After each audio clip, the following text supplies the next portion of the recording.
Let's start with the class number 6. In class number 6 and onwards, we are going to see these topics. Their topics are 1, 2, 3, 4, 5, 6. These are all environment related, your July month current affairs 2020. But today we will be dealing only with the draft environment impact assessment. This is such an important topic, so much in news that we need to go into the detail of this. And I have done one thing with the current affair. I have also integrated the static portion, because last 2019 only one question came in a way that created confusion among the people, and it was somehow related to Environment Protection Act, and the confusion was related to environment impact assessment. So we now need to deal with the environment impact assessment also for the prelims part. So we will see the static part also, dynamic part also, what is the conflict and everything. So this entire lecture will be dedicated to draft environment impact assessment and the core of environment impact assessment. First of all, understand the basics. What is environment impact assessment?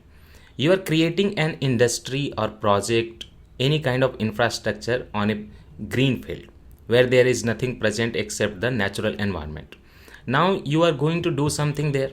So suppose you create a graph. Here is your timeline, and here is your environment pristinity or purity, whatever you call it. So if you do not interfere, the environment will be like this, right? Fine. It will be like this, maintained at the sustainable level. If you interfere, the environment will degrade like this. Fine. This is very natural. If you interfere with the environment, it will degrade like this if you create an infrastructure. But there is one technique. The technique is that you do the EIA, Environment Impact Assessment. If you understand everything, the impact of your project going on, that will go on your environment, you can understand its implications and you can minimize them in time. You can reduce the pollution. So what if we do a survey, we measure the environment impacts assessment before starting the project itself, and during the project also, and after the project starts also, if you monitor that degradation will happen, but it will not happen like this, it will happen like this. Fine. So you are parting the gap, bridging the gap. Previously the gap was like this between the natural and degraded environment because of the project. But now, as you have done the environment impact assessment, the degradation will be like this. So a little bit relief. So that is why the environment impact assessment is done. Now let us understand what is that. In environment impacts assessment, it is simply called EIA. This is happening in every country. Every country does environment impact assessment. I mean all of them, most of them. And it can be defined as a study to predict the effect of a proposed activity or project on the environment. As I explained you study the impact of the project you are going to do there on the environment, on the noise level, on the air pollution, on water pollution, on flora and fauna, everything. And on the communities also who are present in that area. For example, forest dweller can be present. EIA will also do one thing. Suppose you came up with an idea and you do the EIA, and you come with an alternative idea. Okay, if we take this idea, the environment will not be degraded this much, so we can go for that also, leaving the first alternative. So it will compare various alternatives for a project, and it will seek to identify which project idea, which alternative suits the best, and which can be a very good combination of economic development also and reduction of environment cost also. So the community will get the benefit, environment cost will be reduced, and economic development will also happen if you choose the right alternative. That is why environment impact assessment is done. And how in India environment impact assessment came into the picture? For that, you first need to understand the Environment Protection Act 1986. You already know India is a signatory to a Stockholm Declaration. I had explained you very well that Indira Gandhi went into this Stockholm conference, and the declaration came out from there is 1972, a Stockholm Declaration on environment. After that, when Indira Gandhi came to India, she enacted several laws to control your environment pollution, Wildlife Protection Act and everything. For water, she created one Water Pollution Act 1974. So Water Pollution Act came before 1974, okay? Then after some time in 1981 came the Air Pollution Act. So you have to remember the chronology also. Wildlife Protection Act 1972, a Stockholm Declaration 1972. Water pollution came first before the air pollution, because immediate need of the people is what? Water that time. Air was not polluted that much. water was getting polluted, and it was being seen also. Water is observable, water you can see, touch, feel. So tangible thing was protected first. So Water Pollution Act came first, 1974. Then came your 1981 Air Pollution Act. But after that, these were not integrated. One was water, one was air. Then during the Rajiv Gandhi time, Bhopal gas leak disaster happened in 1984. What was that? That was indirectly the impact of your industry on environment, climate I won't call it, sorry. Impact of industry on your environment, on the people living nearby. It happened in 1984. Then the government came up with an integrated legislation, that was Environment Protection Act 1986. Does it mean that your Water Protection Act and Air Pollution Act are done away? No, these are also present, but the provision is here also. Environment Protection Act 1986. So you have to remember that in the context of Bhopal gas tragedy in 1984, Rajiv Gandhi government came with this Environment Protection Act 1986, EPA 1986. And now this EPA has various provision. It has created various bodies in India. In 1994, what happened? Environment Protection Act was used. Environment Protection Act of 1986 was used, and one notification came from the government. That notification was Environment Impact Assessment, EIA. Environment Impact Assessment. So in the original Environment Protection Act, Environment Impact Assessment is not happening. Environment Impact Assessment is happening through a notification by the EPA 1986. In the original law, there is no EIA. Okay, remember that. In the original law, there is no EIA. But using the original law, Environment Protection Act 1986, government notified it first EIA norms in 1994. That how we will do EIA. So for that, they had a legal framework for regulating activities that access, utilize, and affect pollutant natural resources. Every development project has been required to go through the environment impact process for obtaining prior environmental clearance ever since.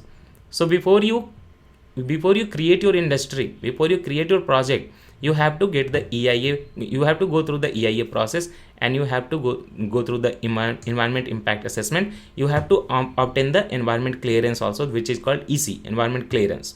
So environment impact assessment will be done for the project, and then environment clearance will be given. There are various kind of clearances, but one of them is environment clearance, and that happens after environment impact assessment. Now what happened in 2006, that there was an amendment done in 1994. Good amendment, nothing wrong. Environment Impact Assessment 1994 notification was now replaced with a modified draft in 2006. That was an amendment to your Environment Impact Assessment Notification 1994 that happened in 2006. Now this year what has happened, that Modi government has done another amendment. They are replacing the 2006 amendment. The 2006 amendment was good. It was more process was more transparent and expedient, fast and everything.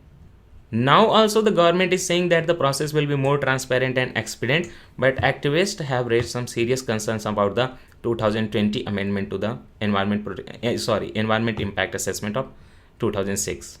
Before going into the provisions, what was the problem? Let us understand the political thing. What had happened, that government has released this for the public review and public feedback, and it happened 19 days after 19 days delay because of the COVID situation.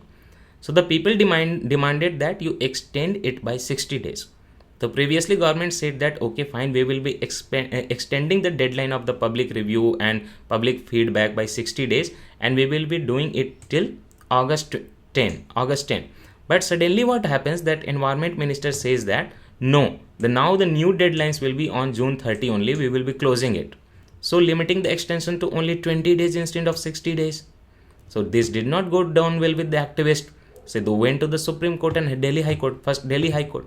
So Delhi High Court said that no, we are extending this for public review and feedback because there is a problem. There are so many provisions which can be raised an objection against. So we are extending the deadline from your June 30 to August 11. Previously you had called August 10. So we are extending it to August 11 for the public feedback on the draft Environment Impact Assessment Notification 2020. So let's go back to the first page. So your Environment Impact Assessment came in 1990s. So there was no environment impact assessment done before that. No, that was done, but there was no legislative support. Environment impact assessment in India started in 1976 1977 only, when that time Planning Commission asked the Department of Science and Technology that wherever river valley projects are happening, you do some environmental angle assessment. That was also environment impact assessment. Subsequently, this river valley project thing was extended, and many projects were included which were by the Public Investment Board. They will need to go through environmental angle impact assessment, but these things were not having, this was coming from Planning Commission, right? So this thing was not having any legislative support. Finally, in 1994 government came up with this notification because of 1986 Environment Protection Act, and that was the legislative support to environment impact assessment. Objective of environment impact assessment is not downgrading or not stopping any industry. This is about sustainable development. There is a balance between environment and development, so that balance should be maintained for the sustainability of the next generation. Major objective of EIA is to mitigate the negative impacts only of a proposed projects in the early project planning cycle only, not post facto. Before starting the project only, you have to do some mitigation efforts, you have to find the alternatives. It aims to protect environment and also says that there should be optimum utilization of resources, and it will also lead to saving of time and cost of the project. So this is a win-win situation for everything. Any industry based on a place where the environment is degraded, how many years it will survive? So we have to look for the balancing of this thing. That is why environment impact assessment is done. This is not something to stop your development. This is to encourage the development in a sustainable manner for a long lasting development. Also, if you conduct it properly, it will reduce the conflicts by promoting community participation. When I explain you EIA steps, you will know that there is community participation also. Informed decision making will happen, and it will help the base for environmentally sound projects. So if we go by the notification of 2006, I'm not telling about the notification of 2020 right now. If you go by the notification of EIA notification 2006, what is the provision in EIA process? It is mandatory for various projects, such as, not for all projects, but various projects it is mandatory: mining, thermal power plants, river valleys, infrastructure, road, highway, port, harbors, airport, industries get, all of these industries have to get the environment clearance. So here I'm not talking about the strategic industries. For example, some military infrastructure, that will not need any EIA. You do the EIA, then you get the environment impact assessment, and then you get the environmental clearance. This is the stepwise process. First you do the EIA, environment impact assessment, then you will get the environmental clearance for the project. And the final permission is granted by the government, whether it is a state government or central government. Final permission is granted by the government, and when you, after conducting this step, when you get the final approval, that is called environmental clearance. Clear now? Now, environment impact assessment has various steps. This is part of your syllabus in a static environment. It has various steps, 4 to 5 steps. First step will be a screening. A screening is a very crucial step. At this stage, first of all, it is determined that is this the project you are doing, it actually requires EIA or it doesn't require EIA. Based on the scale of the project, the notification has been classified project into following categories. So notification has categorized every project, infrastructure project, in various categories. Those categories are, first of all, A and B. A comes under central government, B category project comes under a state government. In a state government B category project, there is B1 and there is B2. So what is category A by the central government? These projects come under the regulatory regime of the central government. Any project created by the central government will be included in category A. It is mandatory that any project by the central government, that is category A, will require both environmental impact assessment and environmental clearance. Now when the state government comes into action as the regime, as the regulatory regime of the project, then what happens? The state government has two category projects. One is category B1. They come under the regulatory regime of the state government because those are B category. They also require EIA and EC, just like your category A projects of the central government. But category B2 projects are those projects which come under the regulatory regime of the state government. They require environmental clearance from the state government, but they do not need to go through the process of EIA. So in category B2 project of the state government, EIA is not happening, but environmental clearance is needed. So now, if in B2 project EIA is not needed, that means only category A of the central government and only category B1 of the state government will need to go through the other stages of the EIA. This is the first step of screening. The screening will classify in A, B1, B2. B1 is not needed to go through the EIA. So the further steps of EIA will be applicable only to the category A and category B1. Category A of the central government, category B1 of the state government. So the next step applicable to category A and category B1 is scoping. Here you will find every scope. That means this stage identify the key issues, impacts that should be further investigated. So you come up with a chart, okay? Come up with a chart, you define the boundary of the project, time limit of the study, and very important, you have to remember in the scoping stage, you do the terms of reference. Terms of reference, the issues. What are the issues of the EIA? What the EIA will look into, what it will not look into. Those things which are to be discussed in environment impact assessment create the terms of reference. What you are going to see, it is decided under a scoping stage. Now based on your term of reference, draft EIA report is already created, which will have the details of potential environmental impact of the proposed project. Now your draft EIA report is to be prepared by an accredited environmental consultant will be there, and that will be chosen by the project proponent himself. So if you are going to create a project, first your project will go through a screening, and it will identify whether it is A, B1 or B2. If it is B2, you will just need environmental clearance, no EIA is needed. Now if it is A or B1, then you will your second step will be a scoping. In scoping, the terms of reference will be created, and also you only will hire a consultant, environment consultant who should be accredited, who should have the license, but that consultant will be chosen by you because it is your project. He will prepare a draft report. These all things are done in a scoping stage. Now next step is public consultation, which is a very crucial step. In public consultation, various authorities are consulted, but your local people are also consulted. All of those families who are getting affected, they will create a local population, they will create a representative, and they will come here, and their concern is also taken into account. This is a very important step to strengthen the democratic spirit of EIA process. Now this step is very crucial. Only this step is being diluted in the new notification. There is a huge conflict about this. There is a huge outcry about this.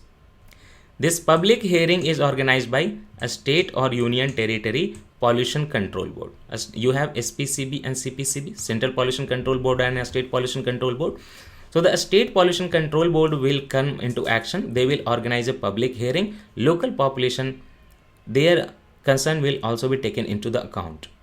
Now, as per the proceedings of the public hearing, environmental management plan will be prepared, and it will seek to address the concerns expressed by the local population. So you had created your draft, right? In the previous stage, the industry creating person who had created the draft EIA, right? Draft environment impact assessment in a scoping stage. But in public consultation stage, you have to manage their concerns. So everybody will be together uniting. After the public hearing, you will have environmental management plan, and you will seek to address the concerns expressed by the local population. So this is kind of a commitment made by the private body with regard to the sound environmental management, which will include your pollution mitigation, water conservation, noise reduction, effluent treatment, proper waste management. You will try to address the concern of every population concerned. In public hearing also there is a rule. Anybody who is going to be impacted by this project is entitled to have the executive summary of the EIA draft. In the previous stage, EIA draft was created. So in the public consultation stage, anybody who is going to get impacted by this project is entitled to have the executive summary of that draft EIA. So now the next question is, who comes in this public consultation or public hearing? According to the 2006 draft EIA or 2006 EIA process, representatives of a state pollution control board will be there because they are only conducting the public consultation. So the representatives of SPCB will be there. district collector or his nominee will be there, representatives of a state government will be there, a state government department dealing with the environment will be there, their representatives will be there. Also there will be not more than 3, they can be less than 3 also, but not more than 3 representatives from the urban local bodies or the your local bodies, Panchayati Raj local bodies representatives will be there, maximum 3 in number. And the last representative will be not more than 3 senior citizens who are nominated by the district collector. So these all people will come for the public consultation or public hearing according to the 2006 amendment of the EIA. Now the appraisal will happen. The scrutiny of EIA report and your environment management plan, all of these scrutiny will be carried under this step. There will be an expert appraisal committee created for category A projects, and a state expert appraisal committee will be created for the category B1 project. B2 project is not going through these stages, so only A and B1. For A type project, expert appraisal committee, and for the B type project, a state expert appraisal committee. So that means expert appraisal committee for the A category project will be created by central government. They will do the appraisal, and after that the decision making will happen. This step will decide whether the project is rejected, approved, or needs an amendment. So this is the final step in which the decided if environment clearance will be granted or not. Rejected, then not granted. Approved, then granted. Needs further change, that means you come up with another environment management plan, then you may be granted environmental clearance. Recommendation of EAC or SEAC. EAC means expert appraisal committee, and a state expert appraisal committee, as the case may be.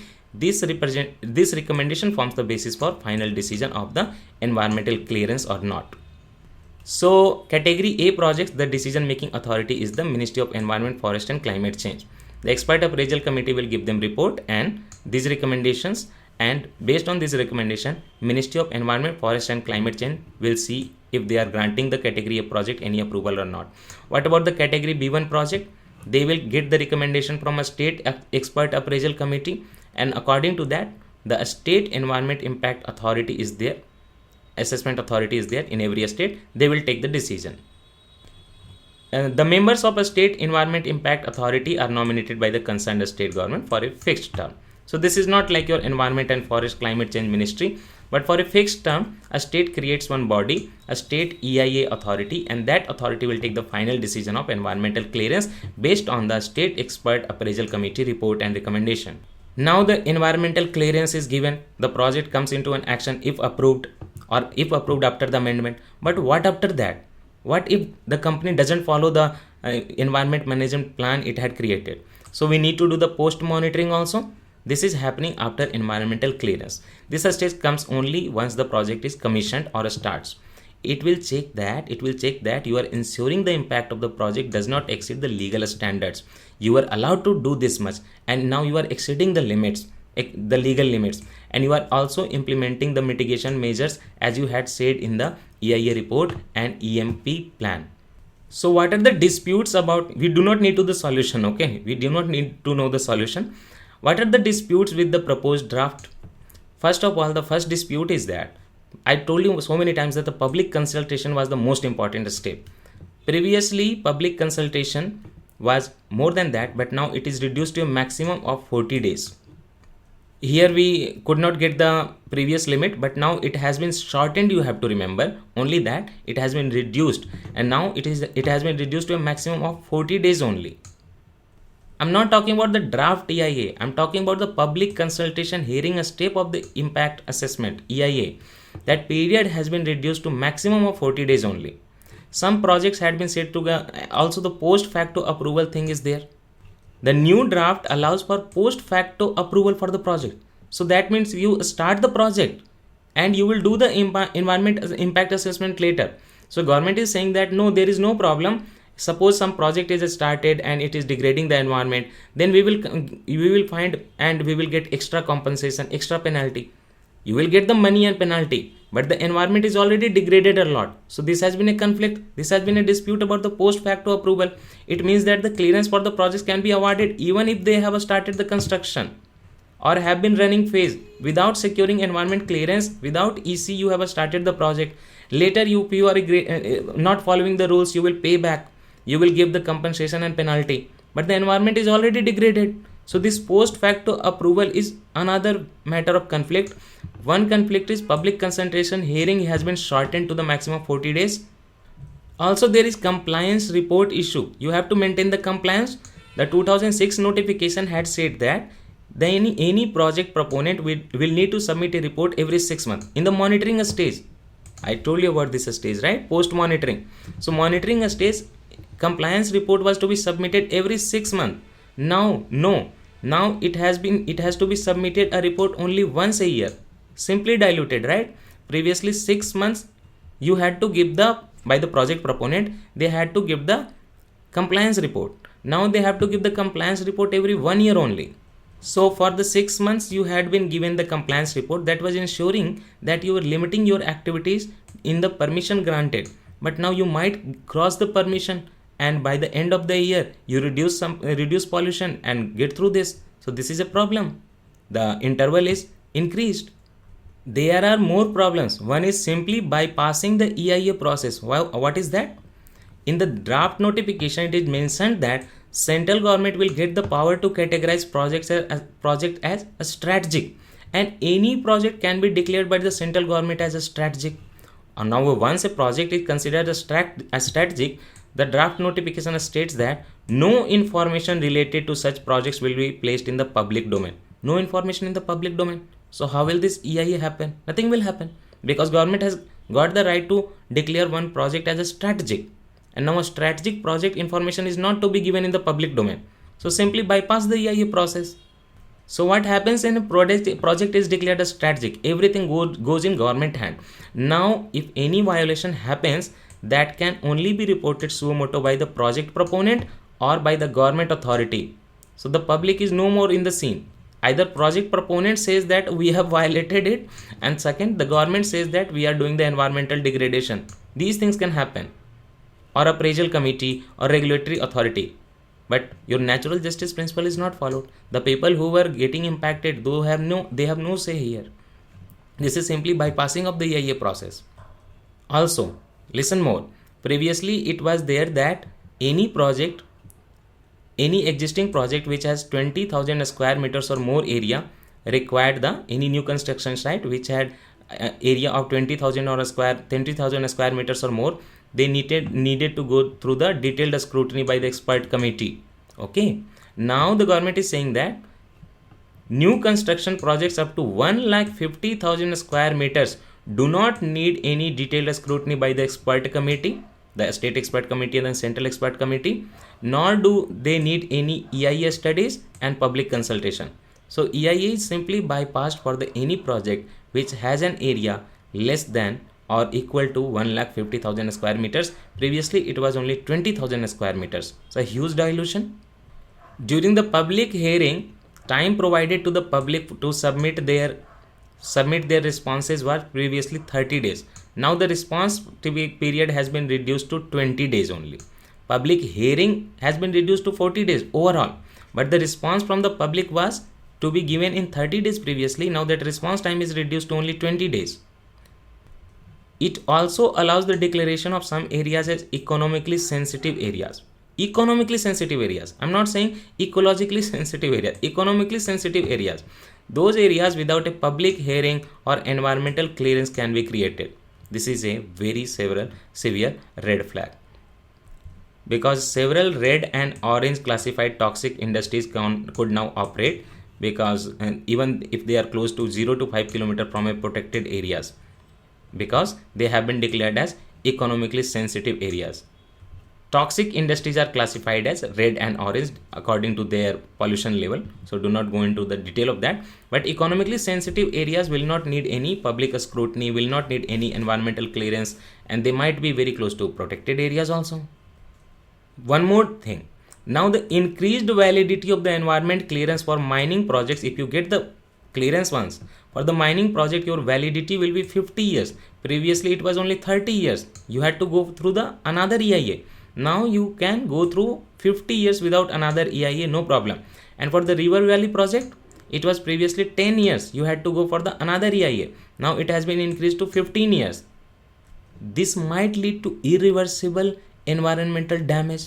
social and health consequence on account of the project remaining unnoticed for long 50 years, 15 years instead of 30 and 10. Also, the new draft exempts a long list of projects from public consultation. For example, see, any linear project such as your road, pipeline in the border areas will not require any public hearing. Border area is defined as any area falling within 100 kilometers aerial distance from the line of actual control with bordering countries of India. That would cover most of the northeast, and northeast has the most of the repository of a country's rich biodiversity. In northeast from the border, if you get 100 kilometer inside, then almost entire northeast will be covered. So that will not need any public hearing. That will be a huge damage to the environment, and the local tribal population also will be not very happy about this, because they live in this biodiversity rich region and they will not be taken into account for the public hearing because this area falls within 100 kilometers of the border. More things, all inland waterways projects and expansion and widening of national highways, these are two focus areas of the government and these are championed by your transport minister. This will be exempt from prior clearance. This will not need any prior clearance. They might cut through forest, they might do the dredging of major rivers, but still they will not need any prior clearance. So extension of the deadline was till August 11, but now it is September 1st. So what happened now? See, plea for 60 days or more to respond to translated draft EIA 2020. Delhi High Court seeks center's stand. Now the deadline has been extended again. There had been some petitioners who said that government has translated the draft only in a few vernacular languages and not uploaded it on Pollution Control Board website. So they need extra time to respond. Who? The activists and petitioners are saying that government should translate the draft in more vernacular languages. So Delhi High Court has given notice to the center and they are asking a reply from the center that this plea for 60 days extension, more 60 days. This is a news from yesterday, August 31. Okay. So till now it was extended only. So now some activists are saying that we need some more vernacular language translation. So for that, Delhi government is asking center, could you whether provide this 60-day extension so that they can reply to the translated EIA draft? This has come into the picture yesterday only. We will see what develops next. One question came in UPSC, somehow related to, not exactly related to, but many people got it wrong. The question, last year it came 58 number question, set A. The Environment Protection Act 1986 empowers the Government of India to, first option, state the requirement of public participation in process of environment protection and the procedure and manner in which it is sought. That all means public hearing. Is public hearing present in Environment Protection Act 1986? First, this option was there. Second, it lays down the standards for emission or discharge of environmental pollutants from the various sources. If you read about the EIA, you will know that this is the correct option. Environment Protection Act 1986 lays down the standards for emission of discharge of environment pollutants from various sources, because your Central Pollution Control Board, State Pollution Control Board, these bodies derive power from the Environment Protection Act 1986, Air Pollution Act and your Water Pollution Act. So they describe in fact how much compensation should be there and everything, and what should be the standard maintained by the industries for the emission and discharge. So this is covered by 1986 EPA. So this was correct. So now you can eliminate the option 1 only and neither 1 and 2 only. Now you are left with both 1 and 2 or 2. Very much confused were people because it says about public hearing. Now we know that the draft EIA notification or EIA notification of 1994 and 2006 and even now, this is happening because of the Environment Protection Act 1986. So many people mark that okay, public hearing is also included in the 1986 law. But no, this was a notification which came later. In the Environment Protection Act 1986 specifically, you do not have any mention of public hearing. This is only present in environment impact assessment. Yeah, that environment impact assessment has come by a notification from the Environment Protection Act use only. But Environment Protection Act 1986 as original was not having any provision of it. Okay. And your environment impact assessment is not an amendment to the Act of 1986. It is not an amendment. This is a notification using that Act. So this was not the right option. Only 2. And the answer given by UPSC officially is B only, that is 2 only. So this is all in this lecture. We will proceed further with the next topic of July month environment current affair in the next lecture. Thank you.